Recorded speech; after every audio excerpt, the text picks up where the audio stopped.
Antarctica முழுவதும் பனியால் மூடப்பட்ட ஒரு அமைதியான கண்டம் போலத் தோன்றினாலும் அதன் அடியில் பூமியின் காலநிலை அமைப்பை கட்டுப்படுத்தும் முக்கியமான அறிவியல் ரகசியங்கள் மறைந்துள்ளன.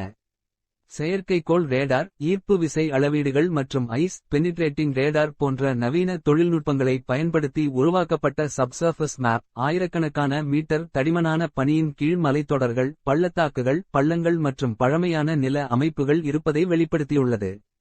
இந்த நில அமைப்புகள் பனித்தட்டு எவ்வாறு நகர்கிறது, அதன் அடிப்பகுதியில் ஏற்படும் உராய்வு எவ்வளவு, பனி உருகும் வேகம் என்ன என்பதை தீர்மானிக்கின்றன. குறிப்பாக ஆழமான பள்ளத்தாக்குகள் பனியை கடலுக்கு தள்ளிச் செல்லும் வழித்தடங்களாக செயல்படுவதால் கடல்மட்ட உயர்வு வேகமாக அதிகரிக்க வாய்ப்பு உள்ளது.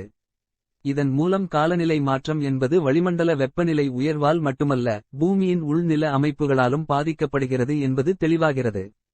அண்டார்டிகாவின் பனியின் கீழ் மறைந்த இந்த நிலப்பரப்புகளை புரிந்துகொள்வது எதிர்கால காலநிலை மாதிரிகளை துல்லியமாக கணிக்கவும் உலகளாவிய கடல்மட்ட மாற்றங்களை முன்கூட்டியே எச்சரிக்கவும் அத்தியாவசியமானதாக உள்ளது. மீண்டும் அடுத்த அறிவியல் நிகழ்வுடன் சந்திப்போம்.